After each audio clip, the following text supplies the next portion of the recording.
sí. Ahora sí que sí. Entonces,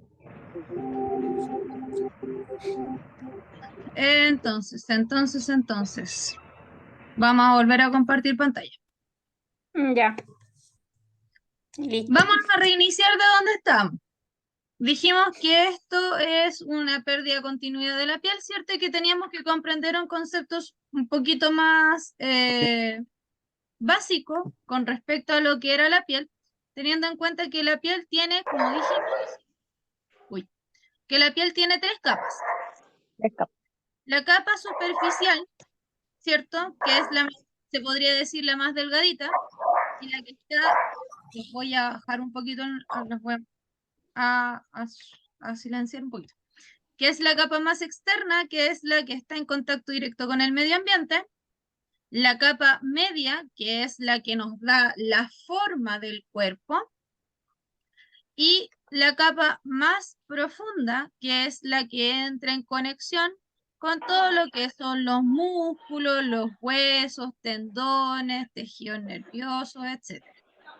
¿Ya? Esas son las tres capas.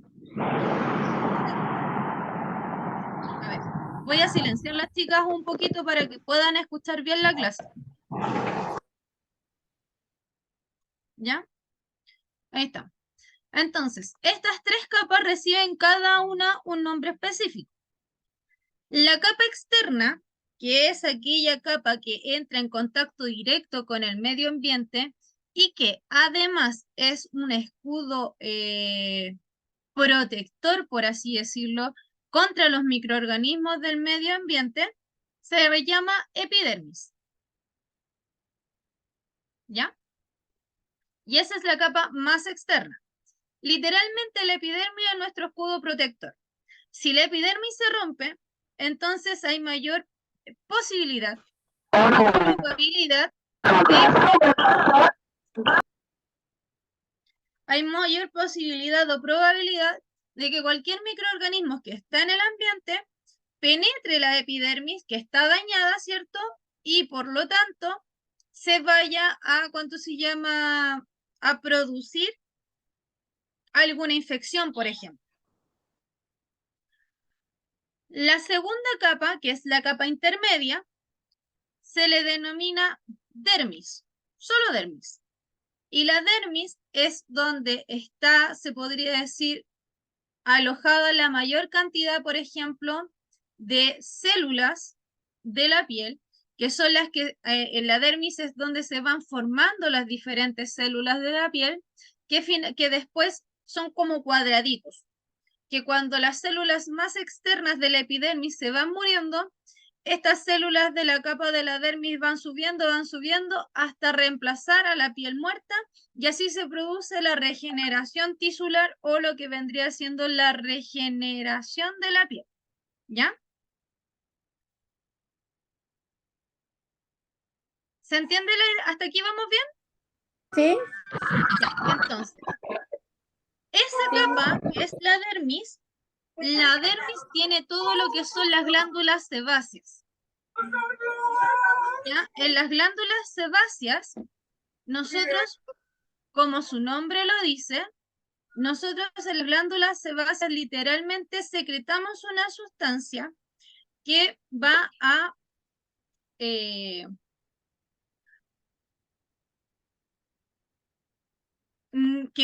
¿cuánto se llama? A humectar el vello para posteriormente salir a la superficie. Aunque ustedes no lo crean y aunque a nosotras nos queramos, sobre todo a las mujeres, nos encante depilar, ¿no es cierto? Nos encante arrancarnos todos los vellos que nosotros no deseamos. Si ustedes se miran a contraluz, ya en algún momento, se van a dar cuenta que aunque ya estén depiladas, igual se les va a ver así como lo que nosotros diríamos como la piel de durazno, con pequeñas microvellosidades. Y esas pequeñas microvellosidades son parte natural de la piel, ¿ya? Porque además los vellos también generan como una suerte de escudo protector contra microorganismos mucho más grandes, ¿ya? Y la última, pero no la menos importante, se le llama hipodermis. En la hipodermis, nosotros literalmente, como su nombre lo dice, es hipodermis. Eso significa que en la hipodermis va a estar alojado todo el tejido graso. O sea, en esta zona de la piel es donde nosotros, esa zona de la piel es donde nosotros alojamos todo el tejido graso. Y por eso también es el tejido en donde se entra en conexión con que donde se genera la conexión entre los músculos, los huesos, tendones y además en la capa más profunda de la piel. Este tejido de la hipodermis también tiene algunas glándulas sebáceas y también tiene algunas otras funciones como por ejemplo, al igual que la dermis, tiene terminaciones nerviosas. Por lo tanto, cuando tenemos una herida, cuando es de carácter superficial, se van a dar cuenta, por ejemplo, que la herida de carácter superficial duele, pero duele unos minutos, que es un dolor más agudo, pero ya después no duele tanto o prácticamente no duele. Y la regeneración de las heridas de carácter superficial también es mucho más rápida. O sea, nosotros nos podemos hacer, por ejemplo, un raspón hoy día y al cabo de 3 días la herida ya va a estar mucho más pequeña y además va a tener costras, que la costra es una formación, es una mezcla entre células de la piel que se llaman queratocitos, tiene además otro tipo de elementos mezclados ahí, como por ejemplo piel muerta también, otra mezcla de sustancias para la regeneración celular, etcétera. Y al final, entonces, lo que se produce esa costra es una formación de células que finalmente terminan de morir, por decirlo de alguna manera, salen y queda la piel completamente intacta e indemne como estaba en un principio. ¿Ya? Pero cuando la herida es más profunda, vamos a irnos a un extremo, vamos a irnos de un extremo a otro, tenemos la herida superficial y ahora nos vamos a ir al otro extremo que vendrían siendo, por ejemplo, las heridas tipo quirúrgicas, ¿cierto? En donde nos someten a pabellón, etcétera. Esas heridas, nosotros, ¿cuánto nos demoramos en cicatrizar? Sabemos que para cicatrizar una herida de tipo quirúrgica, como es una incisión más profunda, que por lo general atraviesa, en este caso, la piel completa, ¿ya? Atraviesa la piel completa, llega hasta, en este caso, en lo que vendría siendo el tejido muscular, ¿ya? Esa incisión se demora visualmente, hablándolo desde el punto de vista crítico, se demora visualmente en cicatrizar de 2 a 3 semanas, dependiendo de la magnitud de la incisión, ¿cierto? Y también dependiendo de la zona donde se haya producido la incisión. Ahí tenemos el caso, por ejemplo, en el caso de las incisiones de cesárea, sabemos que justo en la zona de la cesárea, que es la parte baja de la zona abdominal, hacen una incisión como de 4 o 5 centímetros más o menos, y la incisión se demora de 1 a 2 semanas en cicatrizar y quedar total y completamente cerrada desde la parte superficial, ¿correcto? Y queda el hilito, queda los puntos, queda bonito, en algunas ocasiones, en otras a lo mejor tienen alguna complicación, pero por lo general es solo eso. Pero cuando son incisiones, por ejemplo, en zonas que tienen mayor cantidad de humedad, la incisión se va a demorar mucho más tiempo en cicatrizar. ¿Producto de qué? Producto de la misma humedad. Entonces, teniendo en consideración esto, sabemos que las heridas más profundas se van a demorar más en cicatrizar, porque la parte externa, directamente hablando de la epidermis, se va a demorar 2 semanas. Pero lo que es la parte interna, que vendrían siendo la zona de la dermis y de la hipodermis, eso se va a demorar en cicatrizar, se puede demorar en cicatrizar de 6 meses hasta un año. ¿Por qué?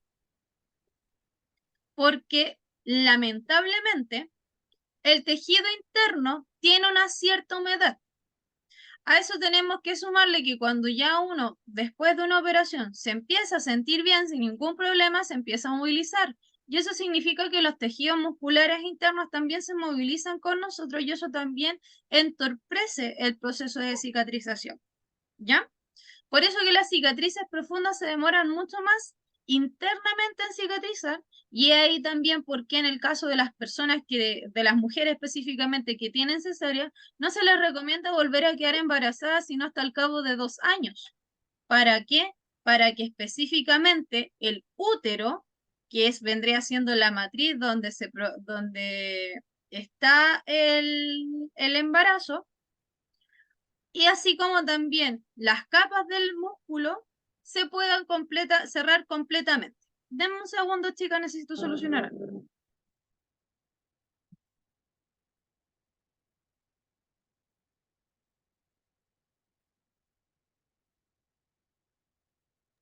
Chicas, tengo una alumna de su curso que dice que no puede escuchar. ¿Hay alguna más que tenga el mismo problema que no me puede escuchar? ¿O que me escuche con interferencia? Yo lo escucho bien. También. Yo bien, a pesar de que voy viajando. Ya. Me quedo tranquila entonces. Perfecto. Denme un segundito y enseguida volvemos. Ya.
Ah, que se me olvidó que tengo clase.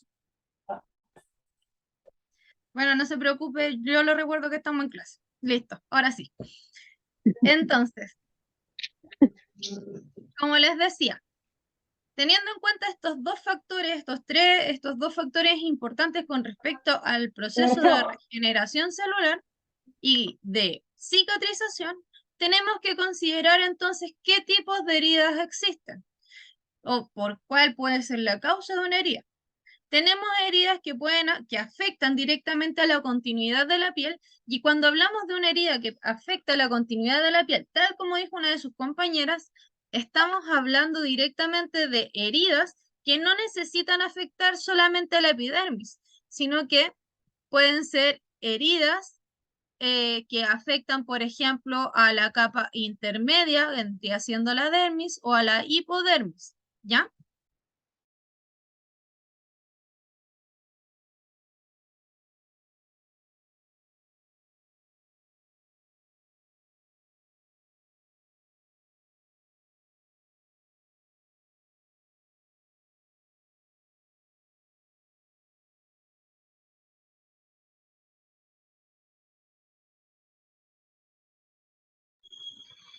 Hola, buenas tardes. No escucho nada, absolutamente nada.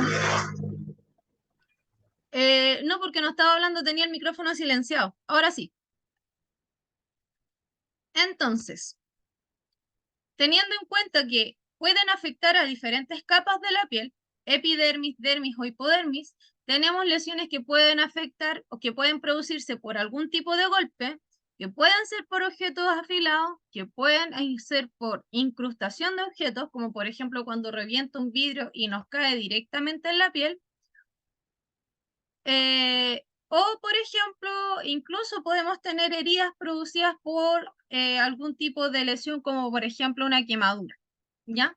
Y todas esas van a ser siempre, en este caso, quemaduras que van a afectar a alguna capa o más de alguna capa de la piel, ¿ya?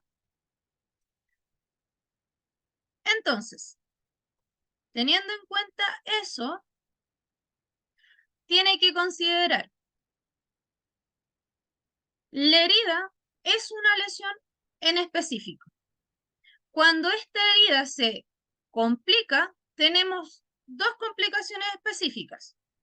Si la herida es muy grande, podemos tener hemorragias. Las hemorragias se dan por pérdida de sangre continua. Y eso significa que yo tengo que saber tratarla de la forma más inmediata posible, porque una pérdida abundante de sangre, estamos hablando de que en el caso de un adulto, nosotros tenemos alrededor de 5 litros de sangre dando vueltas por todo nuestro cuerpo. Para que una persona caiga en un shock, que es la complicación más grande de la hemorragia, significa que yo tengo, no hay problema, significa que yo tengo que perder alrededor de 1 litro. O sea, con que yo pierda 1 litro, inmediatamente voy a presentar síntomas de shock. ¿Y qué tipo de shock? Shock hipovolémico, ¿ya? Esa es la primera complicación y que nosotros sí podemos abordar o que podemos de alguna manera atajar en el caso, por ejemplo, de las heridas. Pero la segunda complicación, que se da directamente por una herida, son las infecciones, ¿ya? Pero, ¿cuántos de nosotros hemos tenido en algún momento algún tipo de infección en una herida, ¿ya? Pero nos damos cuenta que la infección en las heridas no se presenta inmediatamente. Cuando nosotros empezamos a ver que hay un signo de infección en una herida, ¿cuánto tiempo después de producida? Cuando empieza a salir secreción, pus. ¿Cierto? Ahí recién uno dice, oh, se me está infectando la herida, porque o me empieza a salir una secreción verdosa o amarillenta, o en su defecto, en la zona exacto, a uno le sube fiebre. O también puede ser, la herida también en el entorno se pone rojizo. Exactamente. Sí, exactamente. La herida alrededor en los bordes también se pone más rojo.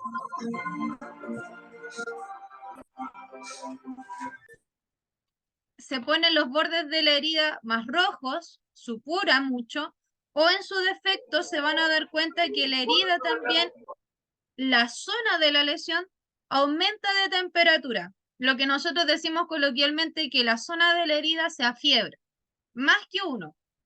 Esa zona está más caliente. Al tocarlo duele más, al al rozarlo duele más. Entonces ahí nosotros empezamos a ver signos de infección. Pero esos signos de infección no van a ser inmediatos. Nosotros no vamos a hacernos la herida hoy día y vamos a decir hoy día mismo en la noche, ups, la herida se infectó. Sino que nosotros vamos a ver la herida y recién después de 2 e incluso después de 3 días, hasta 4 incluso en algunas ocasiones, recién vamos a tener los primeros signos de infección cuando la herida está colonizada. Porque veamos un poquito el concepto. Una colonización en la herida significa que yo tengo un microorganismo dentro de la lesión, pero este no se ha desarrollado por completo. O sea, la infección está ahí, pero no está generando absolutamente nada. ¿Por qué? Porque al colonizarla todavía falta la incubación. La incubación es un periodo en los microorganismos que puede durar desde 72 hasta, desde 3, para que lo hagamos más simple, de 3 a 4 días. Entonces ahí recién vamos a empezar a ver los primeros signos de infección, que por lo general, cuando comienza el primer signo de infección, comienza con secreciones. Esto lo van a ver en el módulo de curaciones, pero nos estamos adelantando un poquito.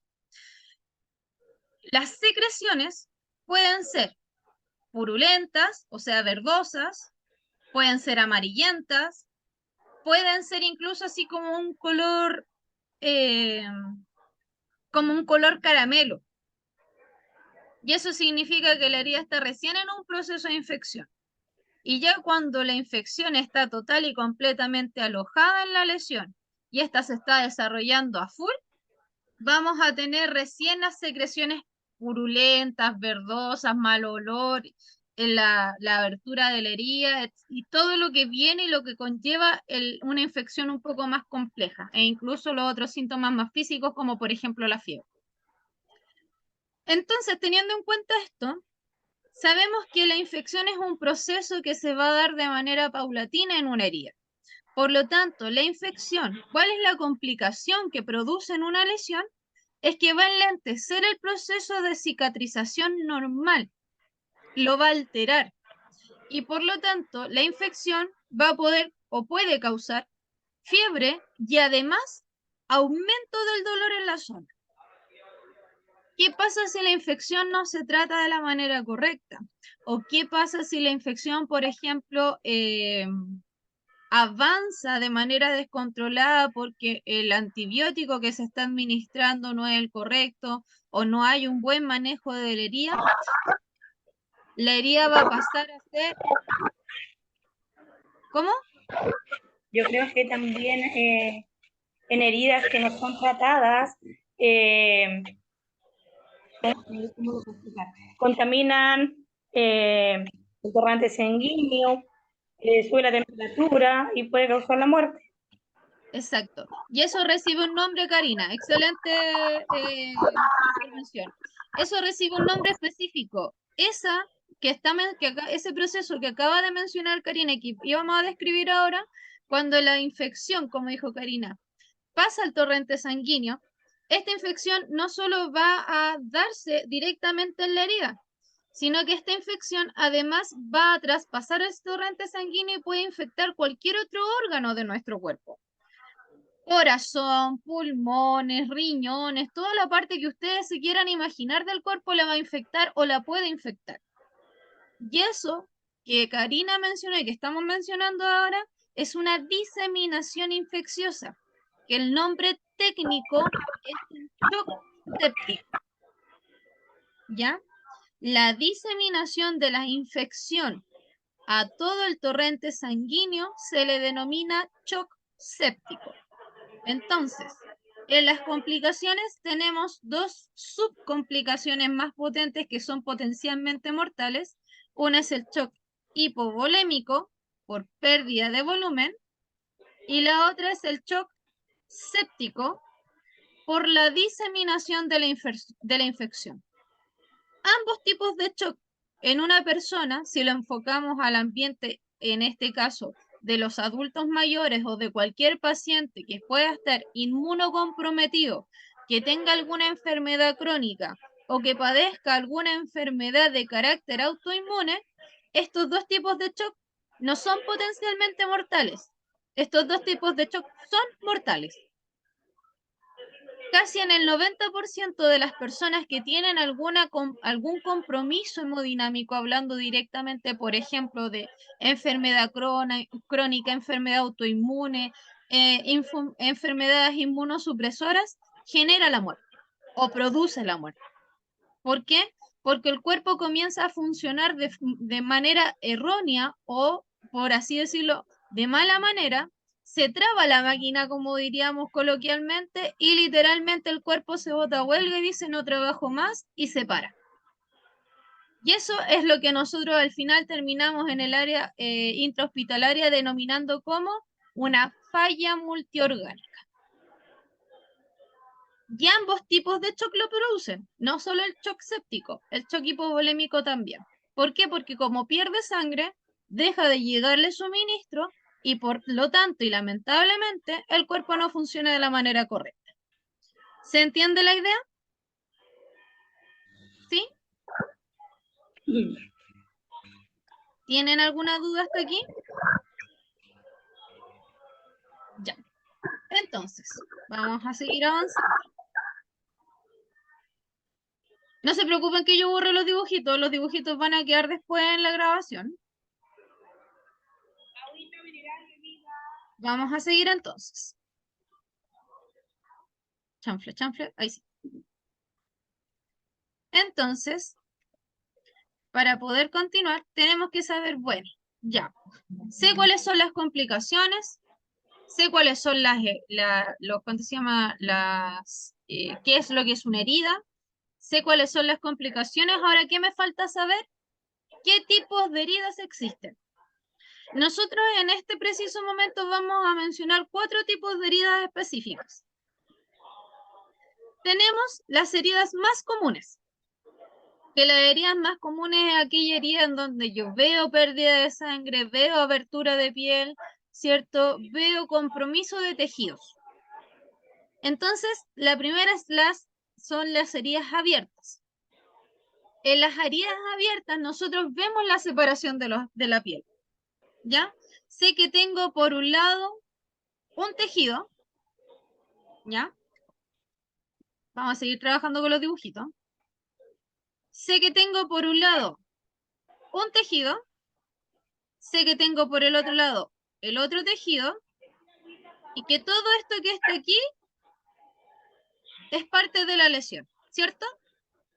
¿En qué me tengo que fijar? En este tipo de heridas específicamente, en las heridas abiertas es muy importante comprobar en este tipo de casos las distancias entre un borde de la herida y el otro.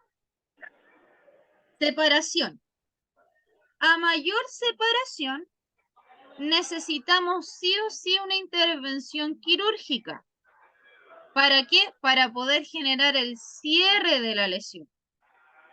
Ejemplo fácil y práctico, por ejemplo, de las heridas que necesitan intervención quirúrgica o que necesitan más observación cuando la separación de los tejidos es mucha. Hay zonas de nuestro cuerpo.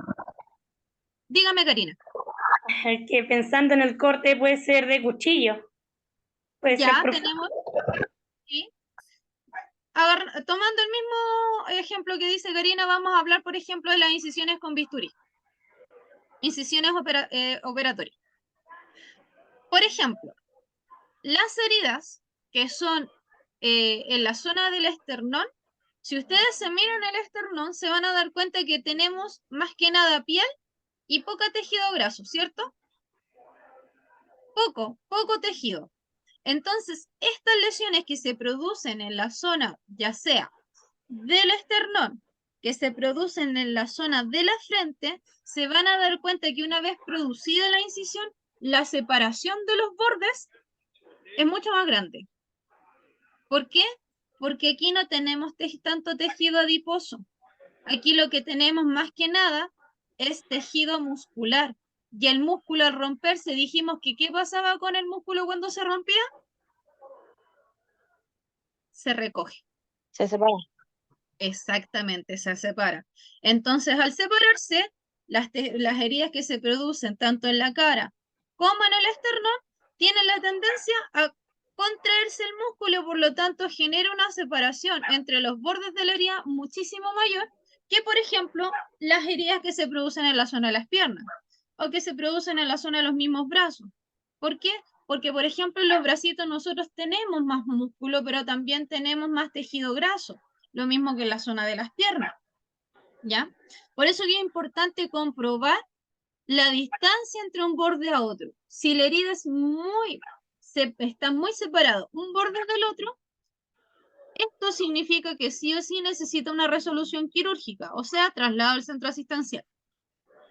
Pero además de ese tipo de comprobación, ¿cierto? Necesitamos comprobar la profundidad. Cuando yo me voy a tomar, como diríamos coloquialmente, cuando yo me voy a agarrar a saltos, cuando se llama, tengo una herida muy profunda, porque la herida profunda por lo general sangra mucho más porque llega a tejidos más profundos. Y los tejidos más profundos contienen mayor cantidad de vasos sanguíneos y también están muchísimo más irrigados que los tejidos de la superficie. Entonces, al yo tener una herida, a lo mejor no tan distante un borde del otro, pero sí muy profunda, eso igual es riesgoso. porque no sé qué tan adentro se causó el daño.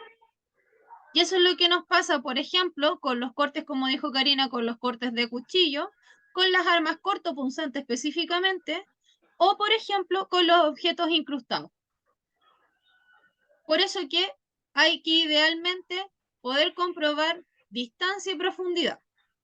Teniendo en cuenta esto, vamos a saber al tiro o nos vamos a poder hacer una idea, si es que lo necesitamos, de qué tan peligrosa es la herida y si necesita o no necesita intervención quirúrgica. Porque si la herida, por ejemplo, no tiene tanta separación de un borde a otro y los bordes quedaron, digamos, prácticamente juntitos, y además tampoco está muy profunda hacia adentro, sino que fue una herida más bien superficial, en ese tipo de lesiones, por ejemplo, se puede utilizar la técnica de afrontamiento. Que la técnica de afrontamiento se utilizan, por ejemplo, bandas adhesivas que son como unos verdaderos scotch que reciben el nombre de Steri-Strip, y uno los pega en los bordes para juntarlos y literalmente quedan ahí hasta que la herida se cierra. Y lo único que hay que hacer es una curación superficial e ir verificando que no hayan signos de infección.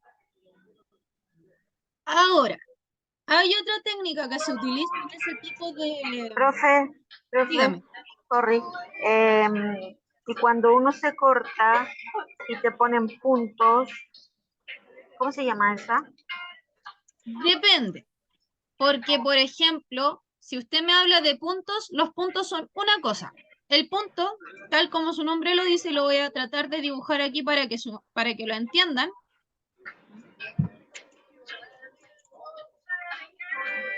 Voy a tratar de hacerlo lo más entendible posible, para que me puedan, para que puedan, digamos, ver a lo que me refiero.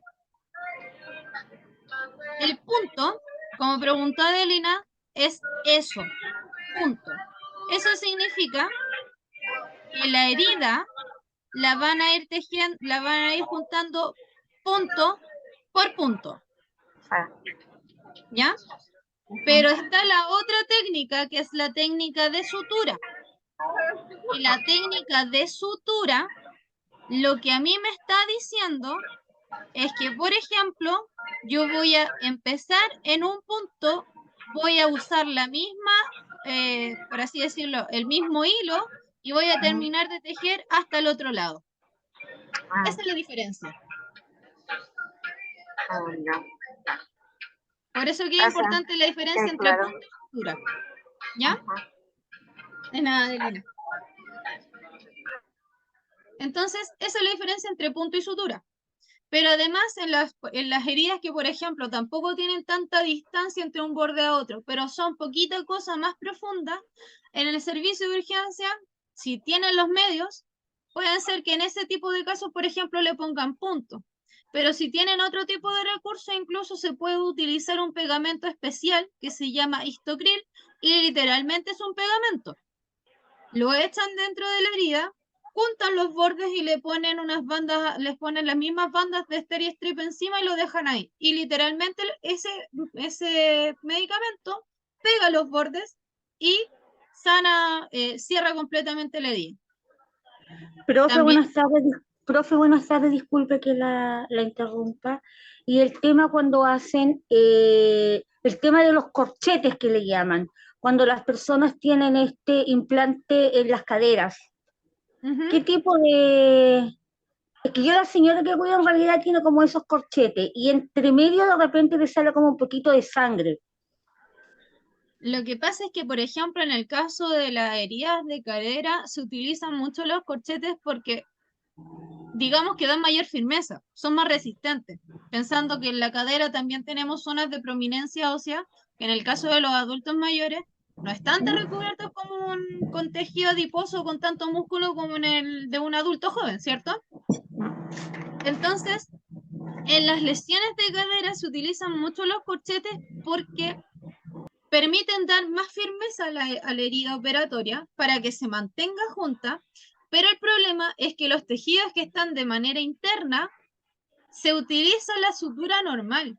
Entonces, con el movimiento, esa sutura sí se puede en algunas ocasiones romper en algunas partes y eso es lo que produce la supuración, en este caso, por ejemplo, de sangre o de un líquido un poquito más rojizo.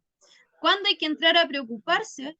Cuando, digamos, la eliminación de este líquido, posterior a un mes más o menos después, un mes y medio de producido la herida, no para.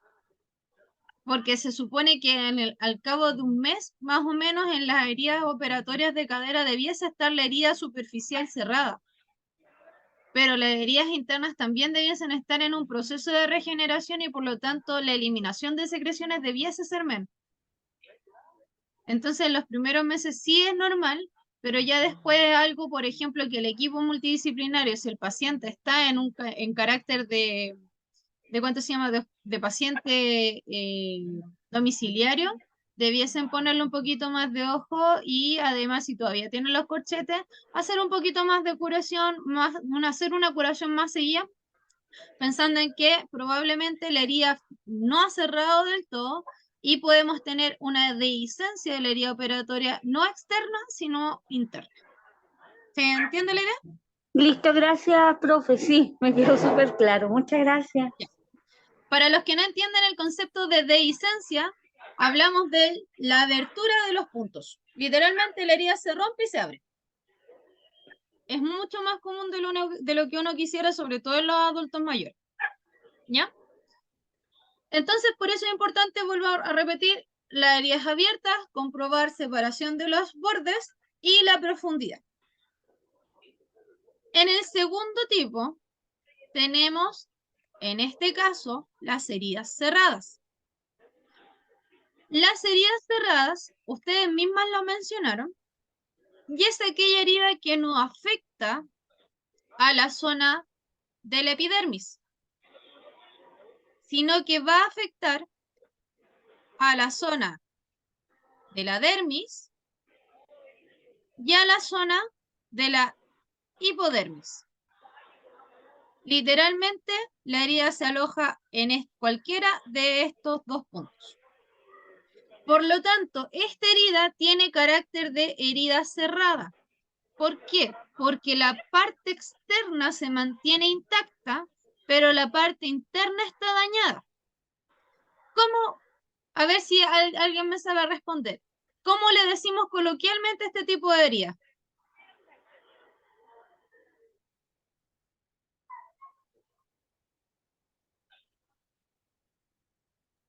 ¿A cuál tipo de herida, señorita? A las heridas cerradas.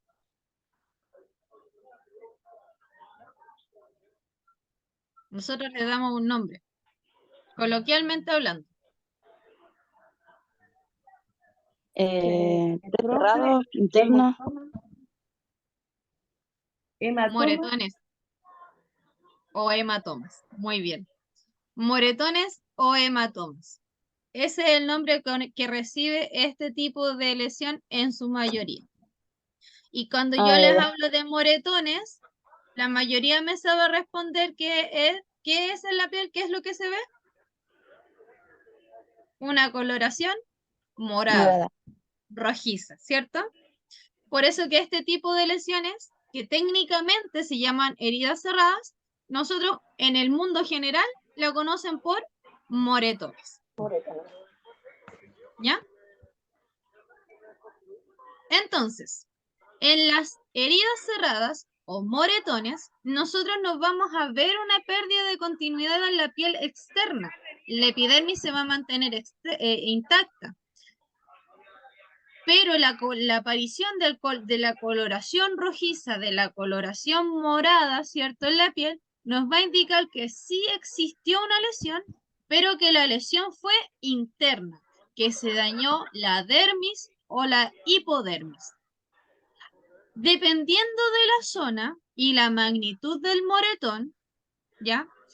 Necesitamos comprobar que no haya compromiso de algún otro órgano cercano a donde se produjo la lesión o que afecte la circulación.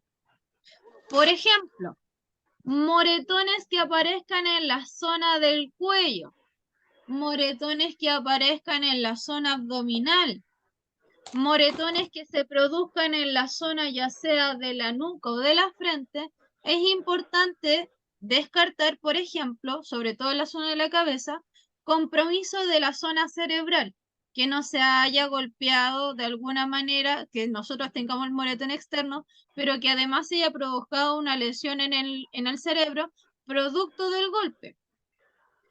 Y esto va para todos. Cuando ustedes en algún momento le hayan hecho tiempo atrás, en un futuro quizás también, no lo sé, pero cuando las personas le hacen los chupones en la zona del cuello, en esta zona de aquí, es horriblemente peligroso. ¿Por qué? Porque todo eso que queda ahí, ese chupón, ese morado que queda ahí, después se acumula. Esa acumulación forma pequeños coágulos que finalmente van a ir a parar al torrente sanguíneo. ¿Y qué tipo de circulación tenemos en la zona del cuello?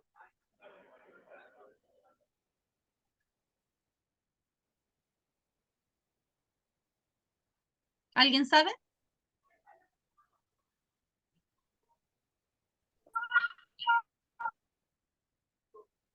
¿No? Tenemos circulación arterial y además tenemos circulación menor y mayor. Como la vena aorta. Exacto, porque tenemos la vena aorta, o sea, tenemos la vena cava y tenemos la aorta. Entonces, si el moretón está aquí, ¿hacia dónde se va a ir el coágulo del moretón? ¿Hacia la arteria o hacia la vena? Y esas son dos circulaciones que dan directamente al sistema central. Por lo tanto, pueden provocar infartos agudos al miocardio, tromboembolismo pulmonar, y me falta uno que puede llegar a producir incluso una isquemia cerebral. Entonces, son zonas en donde a uno no le debiesen hacer chupones, ¿ya? Para que, así como paréntesis. O también no debiesen sufrir golpes. En la zona abdominal pasa algo similar. Si ustedes se tocan el tórax, sabemos que en la parte superior, hasta más o menos debajo de la zona del pecho, tenemos ¿cuánto se llama? La caja torácica. Que la caja torácica está conformada principalmente por las costillas, ¿cierto? Y el esternón. Entonces, si se produce alguna lesión por debajo de la zona de la caja torácica, por ejemplo en los niños cuando se golpean con el manubrio de la bicicleta, les golpea en algunas ocasiones directamente la zona abdominal. Y esa zona es una zona que no tiene protección, porque ¿cuánto se llama? Las costillas y el esternón protegen toda la zona de los pulmones, parte del hígado y del páncreas, más la zona del corazón. Pero la zona abdominal, que vendría siendo donde están los intestinos, principalmente riñones, estómago, no queda protegida. Entonces, en el caso, por ejemplo, de los niños pequeños que sufren algún golpe en la zona abdominal, sí pueden llegar a tener lesiones más complejas, como por ejemplo, alguna lesión en el abdomen, o sea, en el estómago, pueden llegar a sufrir lesiones en los riñones. ¿Y cómo nos vamos a dar cuenta nosotros? Porque los niños pueden comenzar con, por ejemplo, vómitos con sangre, deposiciones con sangre, o también pueden presentar orina con sangre, dependiendo de la zona del órgano que se haya, en este caso precisamente se haya dañado o se haya lesionado, ¿ya? Entonces, igual lo mismo pasa, por ejemplo, con los moretones muy grandes. En el caso, por ejemplo, de los desgarros, cuando el moretón es muy grande, tanto en extensión, en algunas ocasiones incluso se les drena, porque como hay tanta acumulación de sangre en los tejidos, puede ser que entorpezca la regeneración celular, porque no tiene para dónde salir la sangre. Entonces, como no tiene a dónde salir, se drena para que específicamente esa zona comience la regeneración celular, el tejido vuelva a respirar de manera correcta y para que de alguna manera podamos regenerar el tejido en esa zona. ¿Ya? ¿Se entiende la idea hasta aquí? ¿Sí? Sí, profe. ¿Alguna duda, pregunta, consulta? ¿No? Ya. Entonces, mis estimados y estimadas, son las 8:05. Vamos a ir al recreo de los 15 minutitos de siempre, o sea, hasta las 8:20. Y volvemos a las 8:20 para terminar con lo que nos falta. ¿Ya?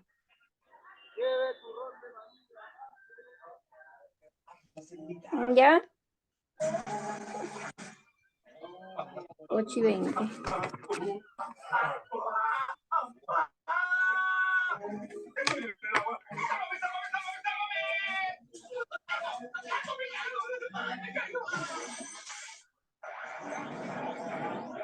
Todo es radical. Las variantes.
¿Cómo estás, Mía? Bien, ¿Bien? bien, bien, bien. Andamos los dos iguales. Sí. Estaba en shopping. Hoy estoy en reunión. O sea, ¿Ese que tú mejor, niña? sí se mejoró, gracias a Dios. Con harto remedio. E o pobre do Alfredo, pô. Bastante Não inflamatorio. entendia, querida. Vino Santa Fe, ¿cuántas Viveu veces? 12 ¿2 veces? vezes. Esse quedou até 10h30, quase 11 da noite, mexia. Oh. Aí chamou para o companheiro, ensinava. Mas o que passa eletricista é muito diverso. Eletricista de casa De é uma construcción, coisa, de construção de é outra edificio. coisa, de eletrônica é outra coisa. Exacto. A Aí veces ele se uno lo perdeu. asocia y no es parecido. Não, não é parecido, não tem nada a ver. Nada a ver. Não é parecido. Então é complicado. E ele teve maior boa vontade. Muito boa vontade. Mas lamentavelmente não logrou. Aí teve nada, eu coloquei na internet técnico em portão automático em Maipu. Aí apareceu essa pessoa, chamei, barato, 35 mil, o Estado deixou para cá por 35 mil. Chegou aqui como às 10 da manhã, quando foi tipo lá 1, já estava listo. Bueno. Funcionando o tic-tac.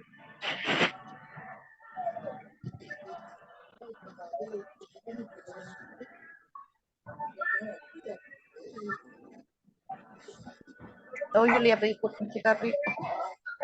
¿Tienes cigarrito? Tenho. Mas depois eu já estou indo embora, vamos lá para o nosso equipe, tá? Sí, yo tengo aquí, ¿escuchaste también? Que se vaya el vecino. Sim, já estamos na apesar de ter problema. Tem fumar. Que no Eles lo não fumam, conozco. mas já fumaram? ¿Él fuma también? Não, mas já fumaram todos eles. Parou de fumar. Ah.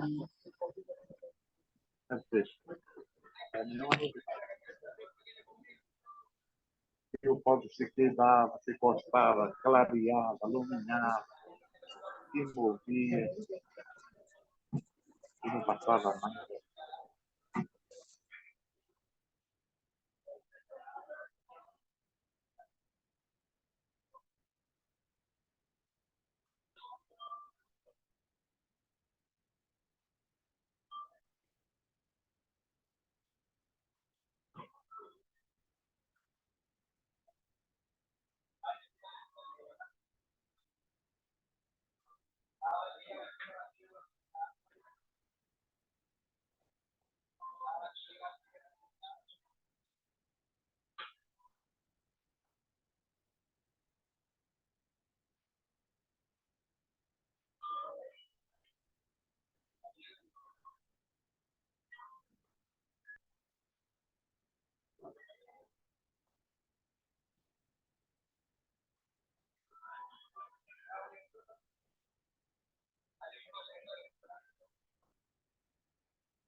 poco tiempo.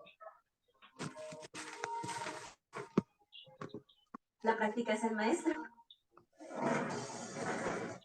Las tortugas ninja tuvieron películas, muñecos, cómics y videojuegos. No me crean si no quieren. ¿Por qué se siguen escondiendo las coladeras y ya todos nos conocemos?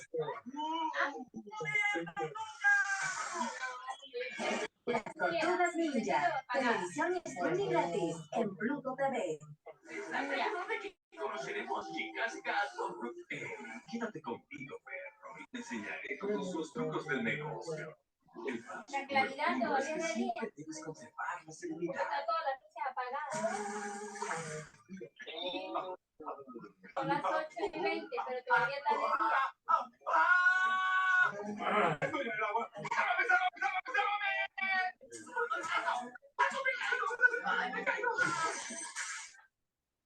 Mi psicóloga, necesitas volver a tu niño interior. Yo, ¿no? ¿Mis debilidades causadas por tu infancia? Amigos imaginarios para curar tu soledad. Es genial hablar contigo en persona. ¿Ansiedad? ¿Cómo es ahora? Ya de pagar terapia. Nickelodeon Pluto TV. Televisión streaming gratis en Pluto TV. Agosto es un mes para explorar de principio a fin. Y qué mejor que unirnos ahora. ¿Vienen todos nuestros amigos? Del 1 al 31 celebramos los 20 años de Dora la Exploradora en Big Jumbo Club. No, tranquilo, no pasa nada. Para sumarte a sus aventuras y participar de todos sus desafíos. Te conviertes en la diversión. Dora la Exploradora, todo agosto en el canal Big Junior Club, gratis solo en Pluto TV.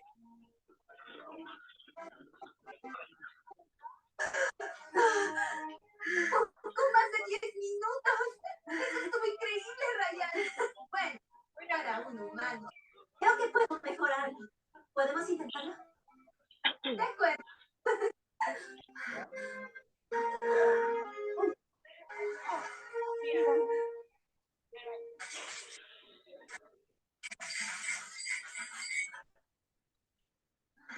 Creo que con esto basta. Artículos para veleros y buceo. ¿Qué es esto? Se llama traje de buzo. Lo usan los surfistas y los buzos.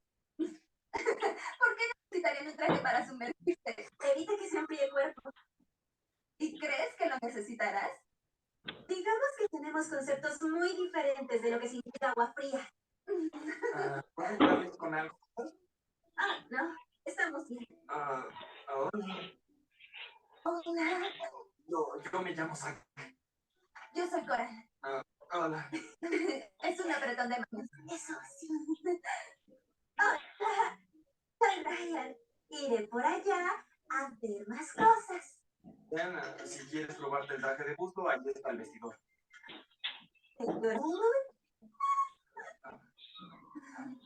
Dime. ¿Eres nueva? Me refiero a que nunca te había visto por aquí. Mi familia lleva años aquí, pero no salgo mucho. Ya chicos, ya chicas, estuvo buena no sé si es serio o es teleserie, me van a tener que decir el nombre después porque si no voy a quedar ahí con la duda. Entonces vamos a continuar con la clase, lo que sí ahora las voy a silenciar. ¿Ya? Así que ahí después activamos de nuevo los micrófonos a medida que quieran hacer su intervención. Entonces hablamos de las heridas abiertas, hablamos de las heridas cerradas y ahora vamos a hablar de las heridas simples. Las heridas simples reciben su nombre por lo mismo, porque son heridas simples. Son heridas que solamente van a afectar, en este caso puntual, solamente van a afectar a la epidermis. Al afectar solo a la epidermis, ¿ya? Son ese típico herida tipo raspón, rasguñón que uno se produce, que uno ve que queda como la hilachita de sangre, se pasa un poquito de agua y listo, sana, no ha pasado nada. ¿Ya? ¿Cuál es el problema con ese tipo de heridas? A ver si alguien se imagina cuál puede ser.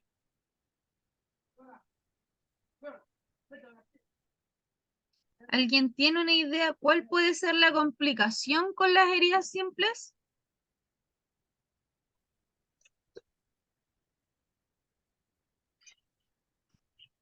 Profe, se Dígame. pueden tener ya marcadas.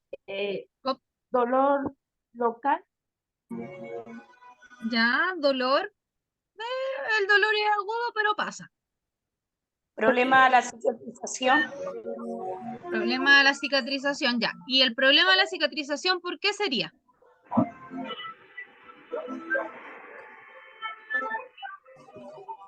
¿Puede ser por alguna infección? Esa es la complicación principal de las heridas simples. Ahí su compañera acertó. Voy a explicar por qué. Yo personalmente a este tipo de heridas le puse las heridas sana. Típico de niño chico que se raspa la rodilla, le pasamos la manito por encima, le sacudimos, le echamos un poquito de agua de las carmelitas, agüita milagrosa y listo, a correr. Sería nada más. Apenas a lo más aplicamos un poquito de desinfectante y listo. Pero es una herida, sigue siendo una herida. Y además es una herida que está afectando directamente a nuestro escudo protector de los microorganismos del medio ambiente.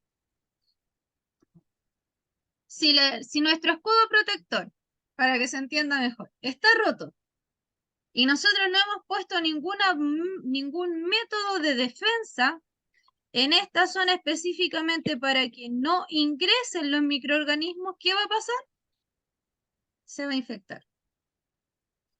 Entonces, las heridas simples tienen una incidencia y una prevalencia en cuanto a infecciones altísima, porque no le damos la importancia que merece, porque justamente es una herida simple, una vez que queda el raspón y listo.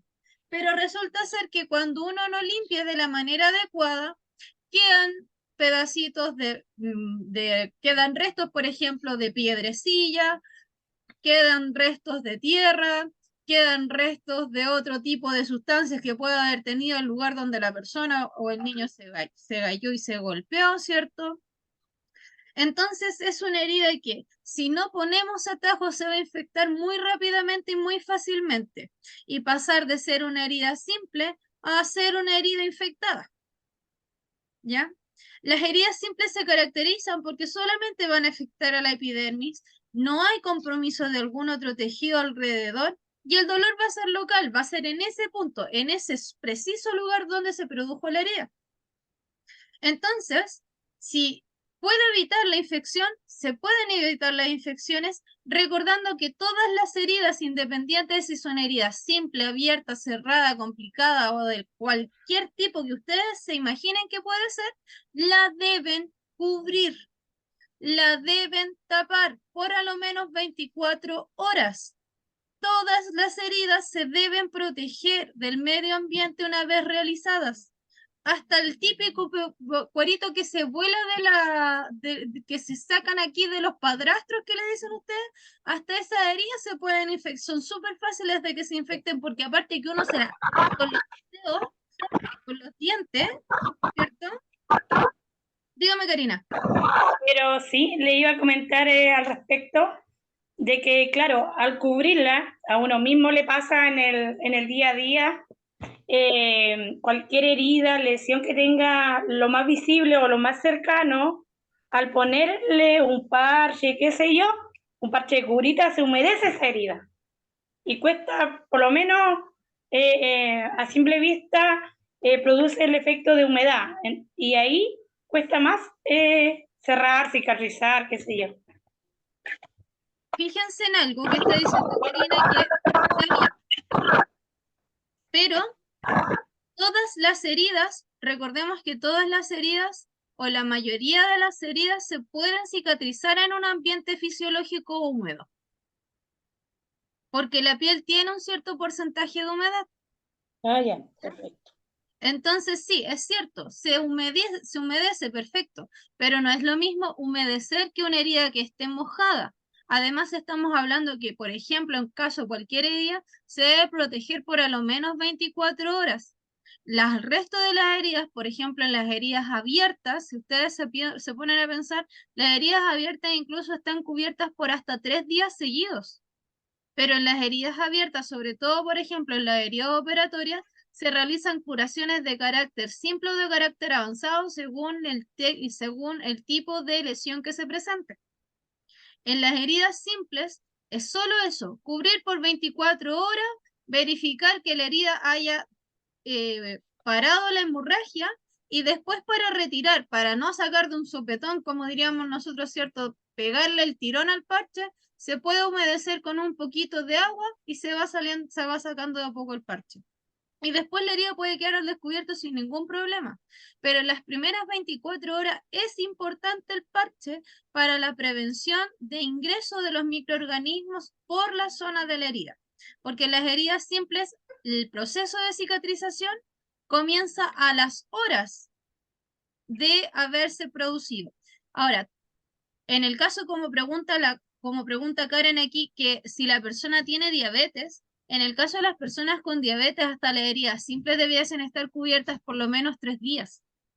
¿Por qué? Porque las personas con diabetes tienen un problema en el proceso de cicatrización. Entonces, lo que para una persona normal se va a demorar 24 horas en sanar y empezar la regeneración, en una persona con diabetes se puede demorar el doble, incluso hasta 2, 3 días. Entonces, sobre todo en las personas con diabetes, hay que poner más ojo en ese tipo de lesiones que serían heridas simples.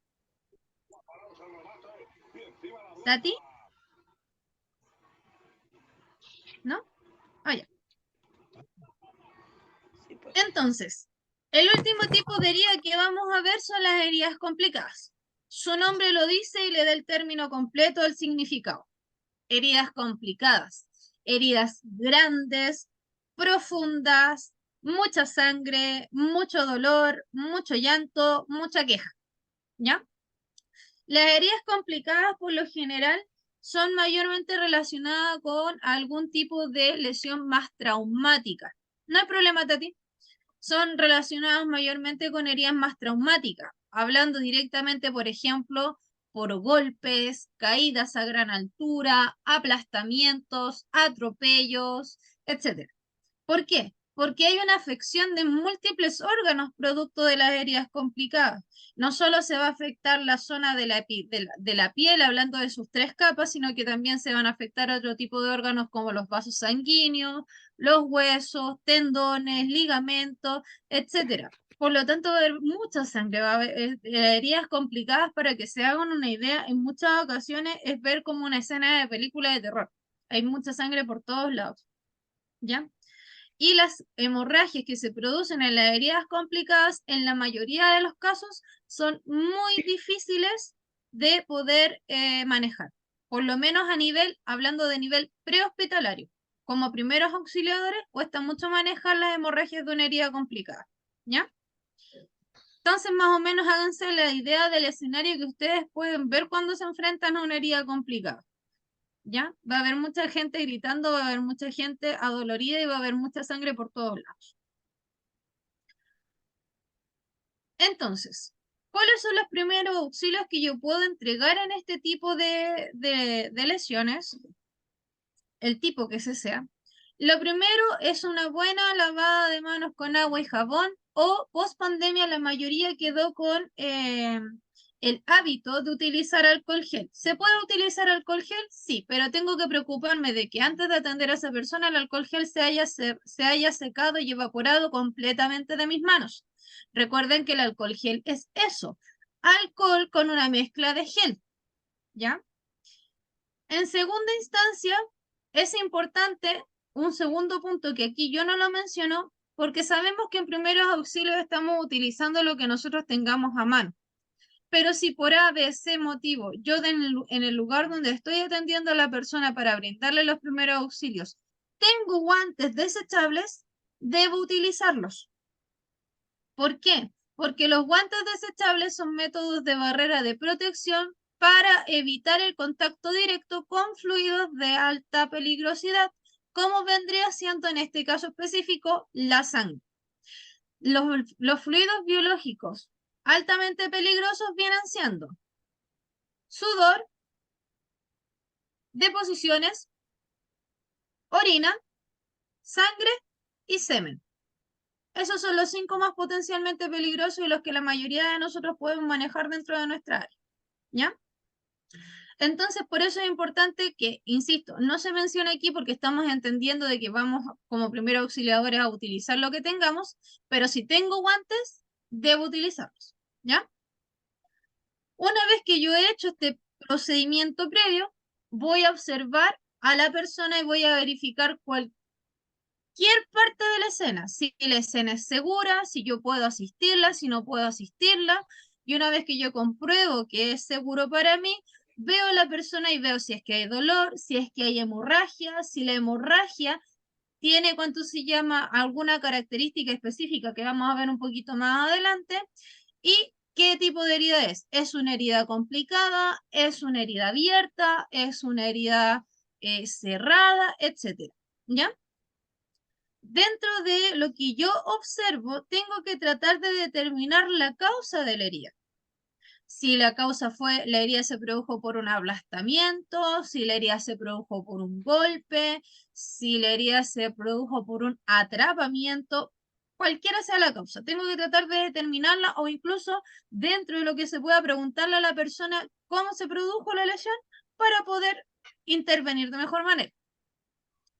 Dentro de la hemorragia, ustedes tienen que constatar el tipo de hemorragia que es.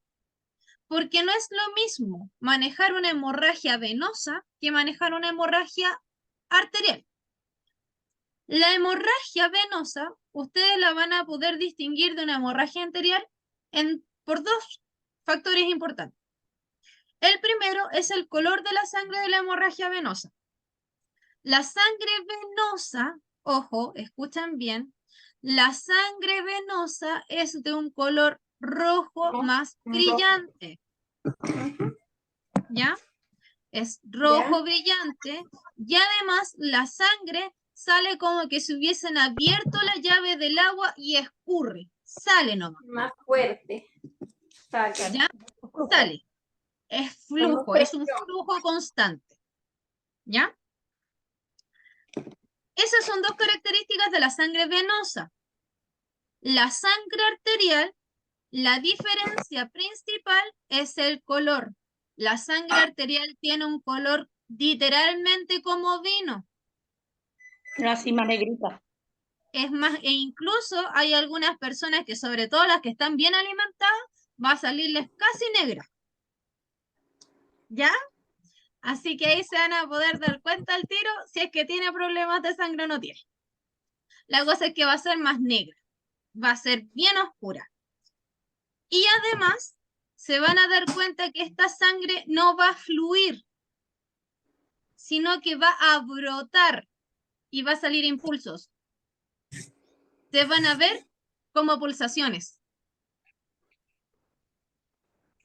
Ustedes van a ver la herida y van a ver que la sangre va a salir así. E incluso... A chorrito así. Sí. E incluso... experiencia personal, les puedo decir que incluso en las hemorragias arteriales, la sangre ni siquiera brota, sino que la sangre salta, chorrea para todos lados, por todos lados y a todas las personas dentro de la sala. Entonces va a ser fácil de poder identificar. ¿Ya? ¿Ya?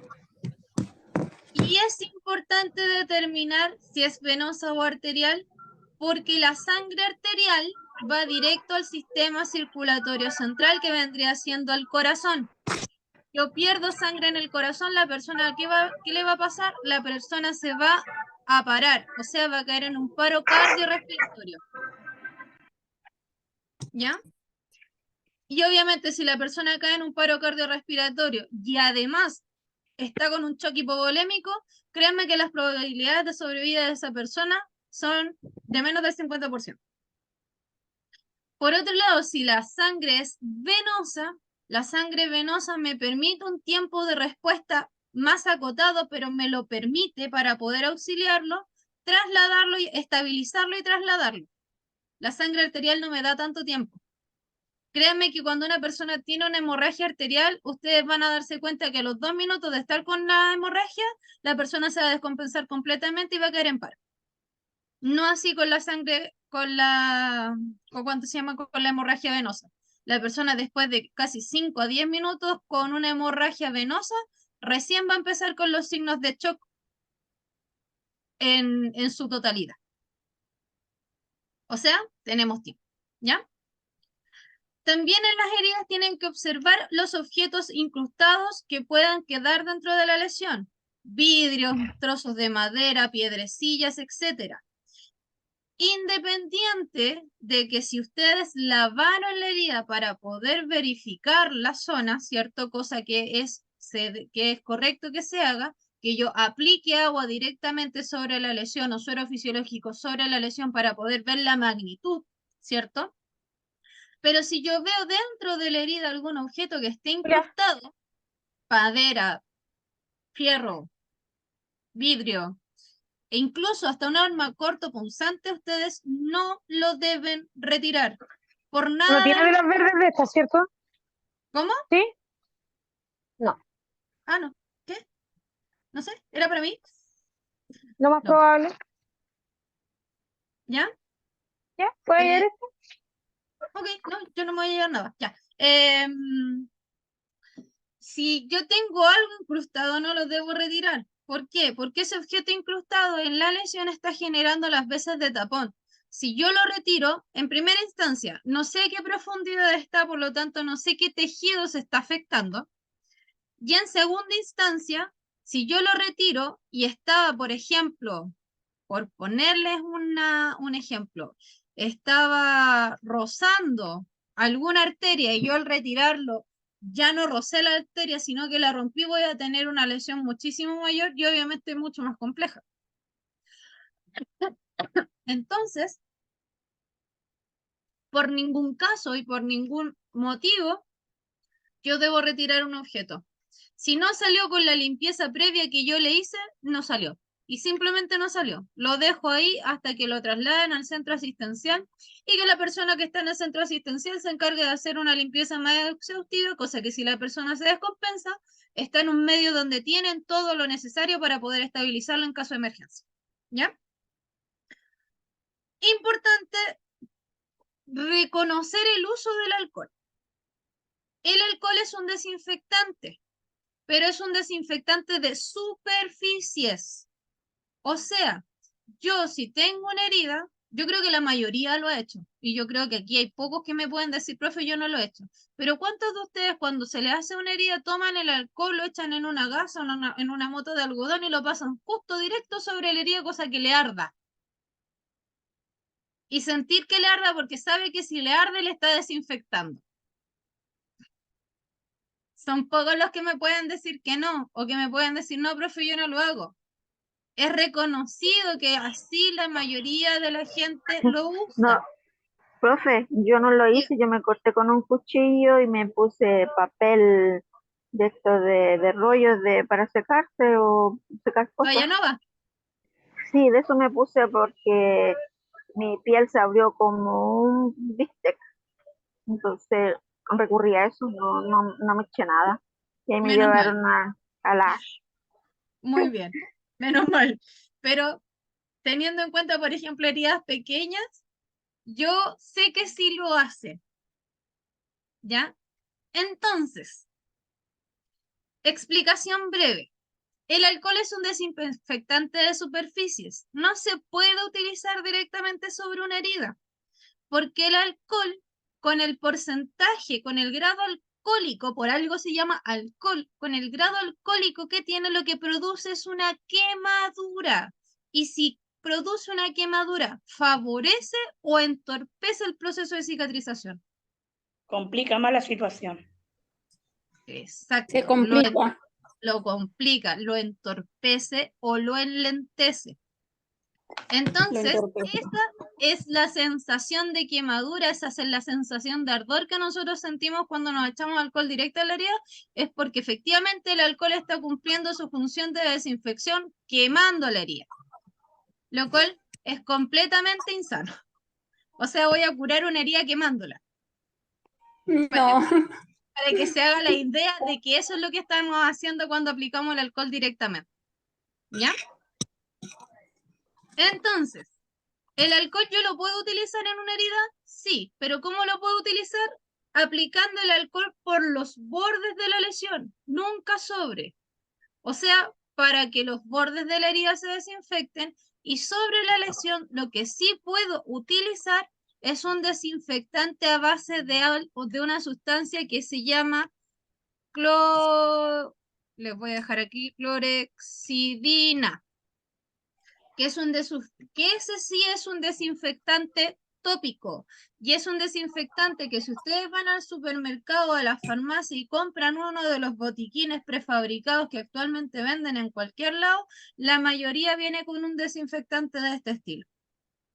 Y ese sí se puede aplicar directamente sobre la herida, y ese no les va a generar ningún tipo de complicación porque no les va a arder y se van a dar cuenta que tiene como un olor más o menos dulce. ¿Ya? Y ese es ¿Verdad? un desinfectante. ¿Y la povidona sirve? No.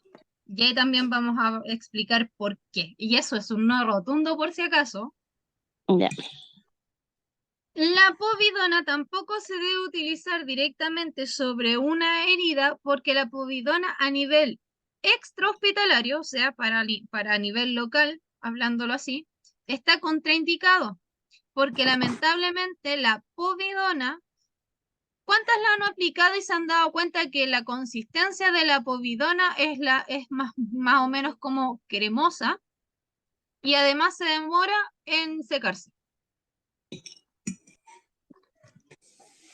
Estoy en lo La correcto, ¿cierto? yodada, ¿Sí? Es como una cremita que uno al aplicarse se genera una capa. ¿Sí? la que yo digo es como color de sangre. Sí, es Yodo. la povidona yodada. Y la Ah, ya. povidona yodada además se van a dar cuenta que tiene una consistencia como media lechosa, porque tampoco es como una crema, es como algo... Es como pegajosa así cuando se seca. Sí, ya, eso. Entonces, tomen en cuenta esa característica que acaban de decir. Es como pegajosa. La voy a aplicar sobre una herida. Listo, la apliqué sobre la herida. ¿Alguien ha tomado el tiempo de verificar cuánto se demora la povidona en secarse?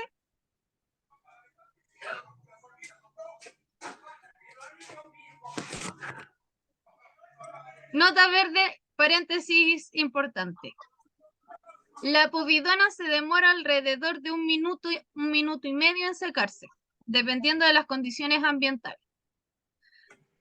Consideremos que dijimos que, ese fue el paréntesis importante. Consideremos que dijimos que la povidona, y para allá voy a ir, para allá voy a ir después. Consideremos que la povidona se demora eso en secarse, y además la povidona tiene esa consistencia media lechosa, media pegajosa. Al aplicarla sobre una herida, la povidona no va a secar al tiro. Por lo tanto, eso se va a mantener como un medio pseudoacuoso, que va a estar en contacto directo con el medio ambiente y además con mi herida. Los microorganismos del medio ambiente pueden penetrar, dependiendo de la fuerza del microorganismo, pueden penetrar la barrera que se está generando en la povidona y puedan encapsularse en la povidona y después comenzar a migrar hacia la zona de la herida. Y después nos vamos a dar cuenta que terminó el proceso de secado y la herida se va a secar completamente. ¿Y qué pasó con el microorganismo que estaba dentro de la povidona? Puede haber alcanzado a migrar a la herida, ¿cierto? Entonces, ¿qué va a pasar? ¿Alguien sabe? Rebrota nuevamente la infección, los microorganismos. Exacto. Se genera una colonización. Y al colonizarse, si la herida no tiene un buen manejo, se puede infectar. Yo sé y estoy en total conocimiento que hay aún consultorios que utilizan povidona, pero actualmente y con la última norma, la povidona está prácticamente eliminada de todos los servicios prehospitalarios. La povidona solo está indicada o está aún autorizada a nivel intrahospitalario y específicamente a nivel de pabellón. Pabellón central es la única zona en donde aún se puede utilizar povidona para cierto tipo o para tipos específicos de operaciones, sobre todo los que son, por ejemplo, de partes blandas, por ejemplo, abdominales, piernas, rodillas, etc. ¿Ya? Pero a nivel extrahospitalario debería estar total y completamente descontinuado. Actualmente lo que se está utilizando es una solución que es una clorexidina yodada, pero que no es lo mismo, ¿ya? Entonces, eso es lo que se debería estar utilizando actualmente, por lo menos en los servicios del área de atención primaria, hablando específicamente de CEFAM, consultorio y todo eso. Pero es clorexidina yodada, no es solo yodo, es clorexidina con yodo, ¿ya? Y además también todos los servicios médicos no lo tienen, entonces ya entramos un poquito más en detalle y entramos a entrar hilamos para otro lado, hablando directamente. Entonces, ¿qué debemos hacer en el caso de una herida? Dependiendo de la magnitud de la lesión, activamos el sistema de emergencia. Todas las heridas se debiesen lavar con agua corriente, con cualquier fuente de agua corriente, con agua de la manguera, con agua de la llave, siempre agua a temperatura ambiente, nunca agua con hielo ni nada de eso. Agua a temperatura ambiente, y eso incluye las aguas de botella, siempre y cuando no sean aguas soda o aguas carbonatadas, o sea, por ejemplo, una cachantún con gas, para que se entienda la idea, ¿ya? Después, si no tienen agua, o digamos que tienen un poquito más digamos, de recursos, también pueden utilizar suero. Sí, se puede utilizar suero, ¿ya?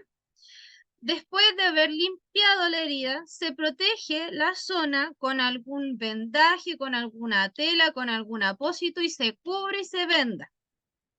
Si yo dentro de la herida veo que después de la lesión se empezaron a formar coágulos, yo los coágulos los mantengo, no los retiro, ¿ya?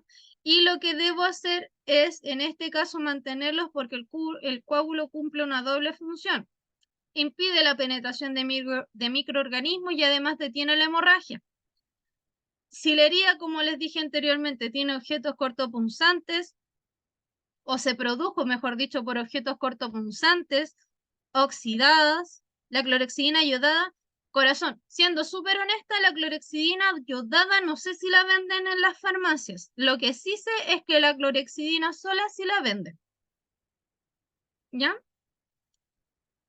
Entonces, si la herida está producida por un objeto cortopunzante que esté sucio, oxidado, que yo vea que está en malas condiciones, inmediatamente trasladarlo a un centro asistencial porque sí o sí necesita la vacunación contra el tétanos. El tétanos es un microorganismo que está en cualquier elemento que contenga, para que no redundemos, en cualquier superficie que contenga microorganismos, ¿ya? De cualquier índole, sobre todo si está con tierra, si está oxidado o si contiene materia fecal.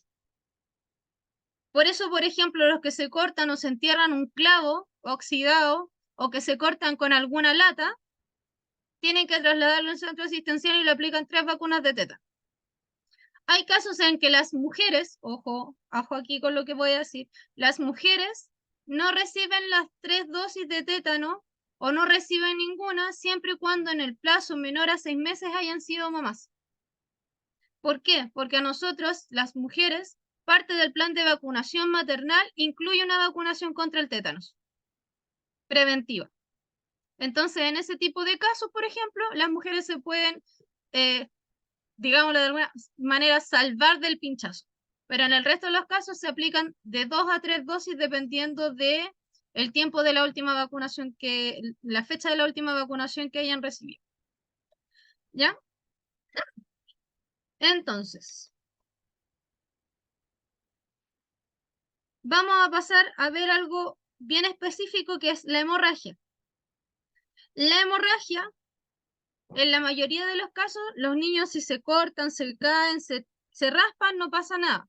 En el caso de los adultos pasa exactamente lo mismo. Cuando son heridas superficiales, la hemorragia existe, pero una hemorragia, tal como su nombre lo dice, superficial, desaparece al cabo de un par de minutos, termina de sangrar y no vuelve a aparecer sangre, a menos que uno se empiece, como diríamos, a hurguetear la herida, ¿cierto? Y se empiece a movilizar los tejidos y obviamente ahí sí de nuevo a sangrar. De lo contrario, la herida queda ahí, se quita y sabemos que después debería empezar a aparecer una costra. En las heridas superficiales hay una característica que de repente uno piensa que sangra mucho, porque uno ve como una mancha constante de sangre, pero esa sangre es una sangre más capilar, es una sangre que no proviene de vasos sanguíneos potentes y por lo tanto la sangre no va a afectar ninguna función, no va a significar una gran pérdida ni nada. Pero cuando las heridas son más profundas y estamos hablando de una pérdida de sangre mucho mayor, entonces sí se puede producir un shock, el shock hipovolémico. El shock hipovolémico nosotros lo vamos a presentar porque nuestro sistema circulatorio no va a ser capaz de suministrar sangre a todas las partes de nuestro cuerpo. Entonces, en ese caso es cuando el cuerpo literalmente se reinicia o se detiene y puede provocar desmayos o inconsciencia. Entonces, ¿qué signos puede incluir un shock? Lo primero es un cambio de coloración en la piel, un cambio de coloración importante. De un tono rosadito, morenito, etcétera, pasamos a un tono más blanquecino, medio grisáceo, incluso hasta un poco amoratado en algunas ocasiones. Hay una disminución importante de la temperatura corporal por bajo los 36 grados Celsius porque nuestra sangre es un termómetro corporal, es un termómetro natural de nuestro cuerpo y regula la temperatura de todo el cuerpo. Entonces, si este termómetro natural se pierde, se desregula la temperatura y la temperatura desciende, ¿ya? Como mecanismo de compensación, aumenta el sudor. Ojo, esto es un mecanismo de compensación que se activa de manera automática cuando estamos con signos de shock, ¿ya? Y que se activa producto del daño que se puede estar presentando en el sistema nervioso central. Además, como hay una falta de oxígeno de los tejidos, entonces literalmente empiezo a respirar más rápido para oxigenar más rápido la poca sangre que haya dando vueltas. Y finalmente, ya cuando el shock ha llegado a límites importantes, entonces se puede producir el desvanecimiento, el desmayo o síncope, como ustedes lo quieran reconocer. ¿Ya? En el caso de una hemorragia, ¿qué es lo que tenemos que hacer? Colocar en posición de reposo a la persona, al menor, a quien sea que ustedes estén auxiliando, y hacerlos que se sienten o se acuesten. Pero aquí quiero ser enfática. Esto es lo que dice directamente la bibliografía.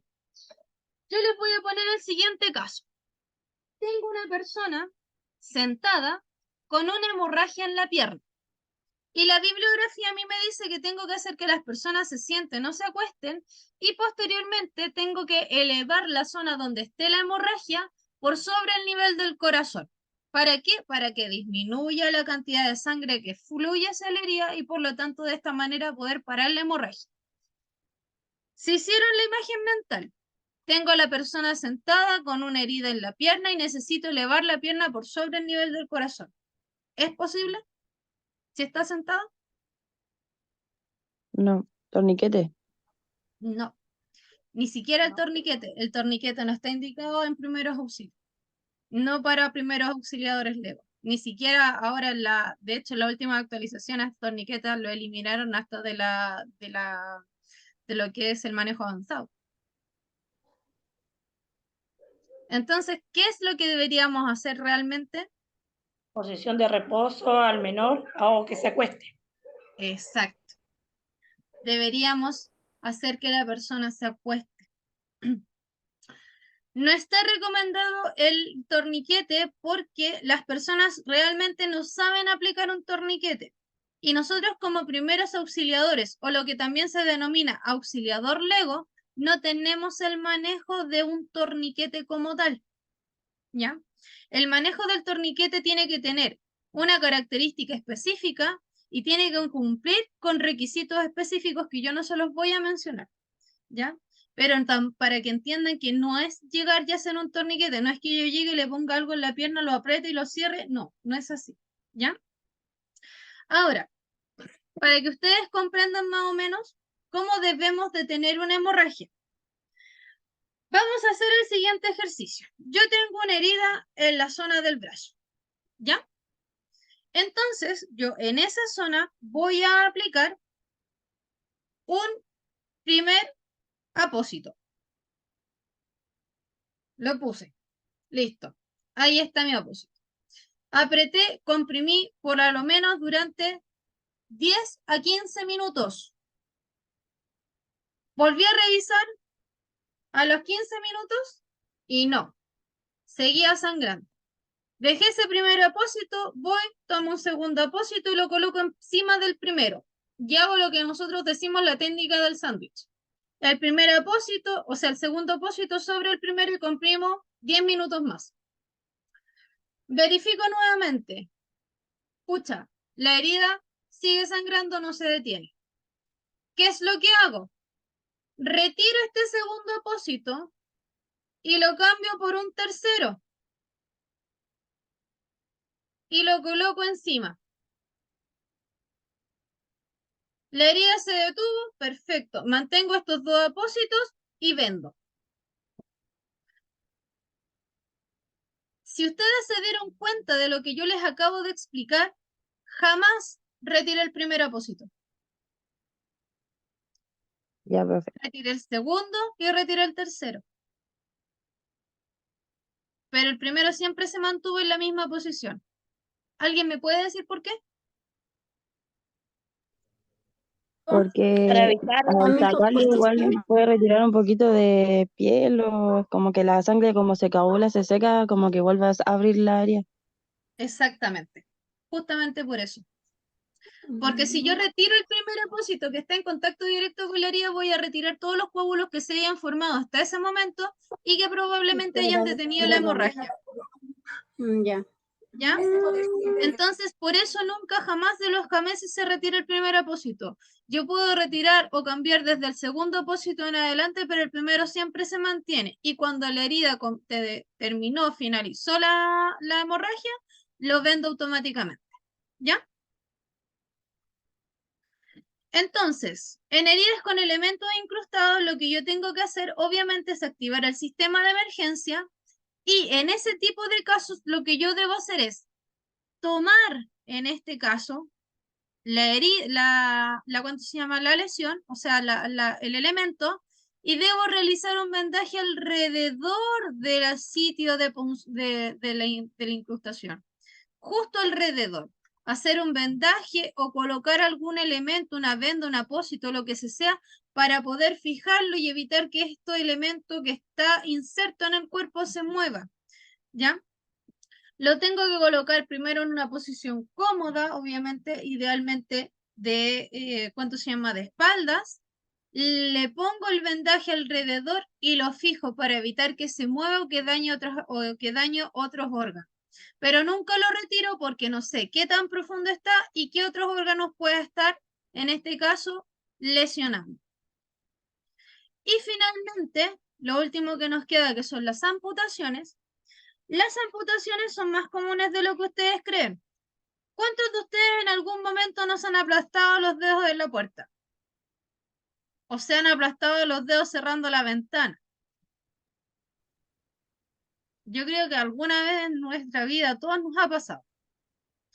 Cuando eso mismo sucede, pero con harta energía, llego y pego el portazo y mis dedos estaban entre medio, se pueden producir amputaciones accidentales. Así como también cuando yo estoy picando la ensalada y cuando se llama el cuchillo estaba muy afilado, etc. Entonces vamos a entender el concepto de amputación como separación o corte de un miembro o una parte del cuerpo de un ser vivo. Esa es la definición, ¿ya? Hay muchos accidentes que pueden causar una amputación y las amputaciones pueden ser totales o pueden ser parciales.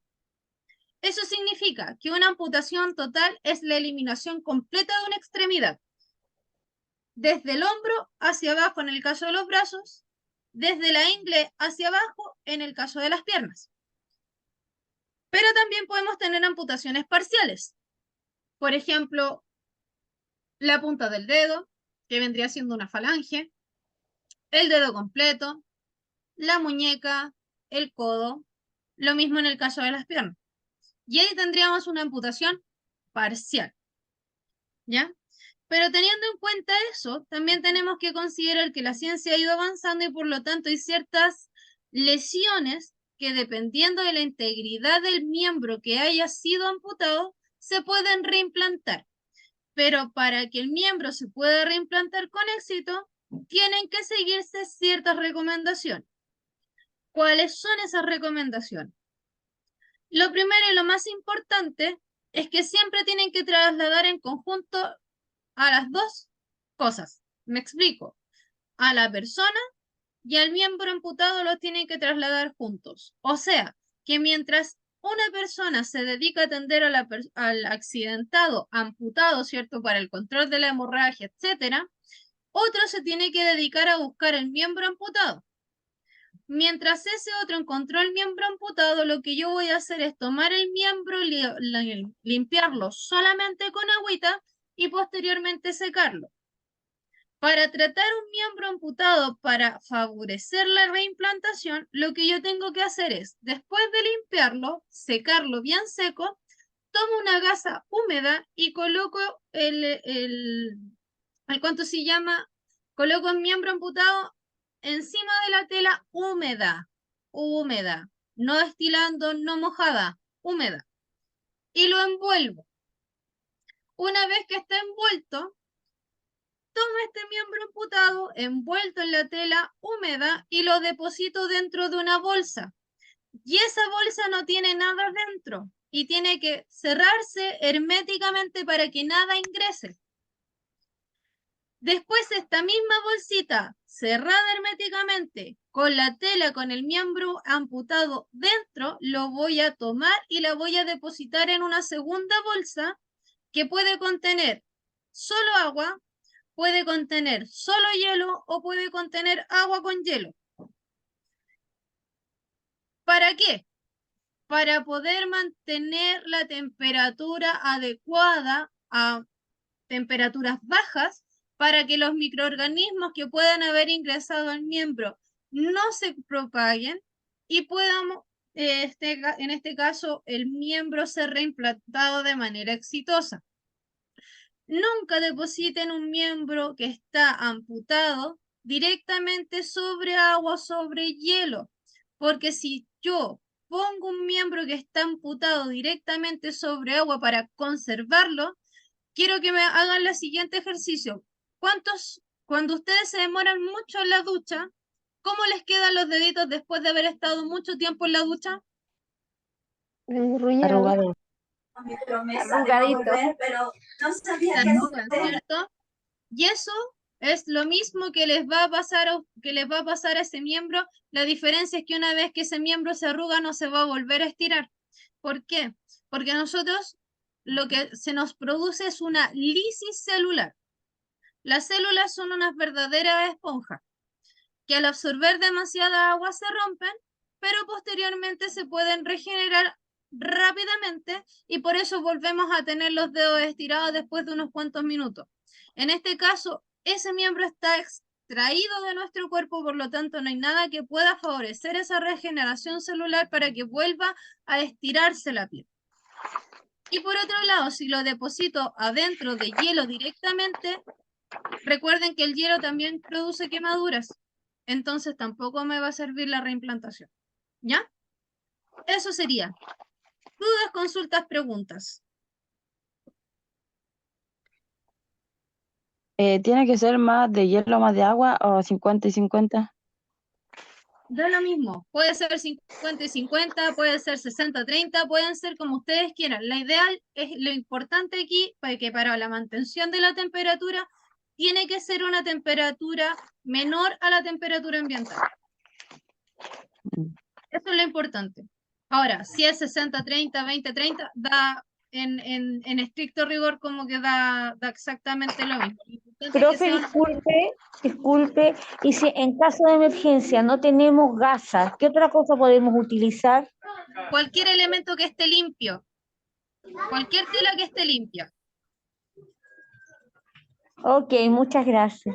O incluso tal como dice aquí Tati, incluso puede ser una misma bolsa, pero que la bolsa no tiene que tener nada dentro. Pero idealmente siempre tiene que ser una tela con que esté limpia y que pueda mantener la humedad para poder hacer después este trasvasije a una segunda bolsa con hielo para que no quede en contacto directo. ¿Ya? Eso. Vamos a pasar la lista entonces, chicos, chicas, y con eso estaríamos terminando la clase del día de hoy. Entonces, Elizabeth Alburquerque. Nora Bravo. Kevin Bugueño. Presente. María Canales. Lorena Presente. Cortés. Ay, ahí Aquí está. estoy. Ya puedo ver. Lorena Canales. O sea, Lorena Cortés. Irenia Cruz. Yamela Delgado. Karen Dittmar. Presente. Mariel Fabián Concepción. Shirley Hilary. Natividad Jiménez. Presente. Vanessa Jiménez. Alison Maignan. Presente. Hilda Miranda. Presente. Adelina Monsalve. Presente. Marcela Montesinos. Fresia Navarrete. Ahora. Presente. Ya, ahí está Fresia. Lina Orrego. Karina Peña. Presente. Tabita Poblete. Alejandra Riquelme. Presente. Camila Rodríguez. Presente. Alicia Rojas. Cecilia Ruiz. María Saavedra. Presente. María Vázquez. Presente. Brenda Videla. Presente, señorita. Lucy Segarra.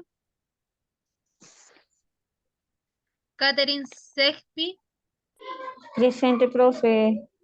y Carmen Zulay. Presente. ¿Alguien que esté presente y que yo no haya nombrado? Ya. Estaríamos todos. Entonces, mis estimados y estimadas, recuerden, en unos minutos más yo subo la prueba y apenas la tenga lista les voy a avisar por WhatsApp. Tienen Ya. 24 horas para dar la evaluación. Insisto y vuelvo a recalcar. Lo que se pregunta en la prueba es solamente del material de estudio. Yo no pregunto nada que no aparezca allí. ¿Ya? Gracias. Mucho éxito, harta suerte, que tengan un bonito fin de semana y nos vemos el próximo martes. ¿Ya? Igual. Chao, chao. Gracias. La prueba Chao, profe, nos vemos. Chao, chao.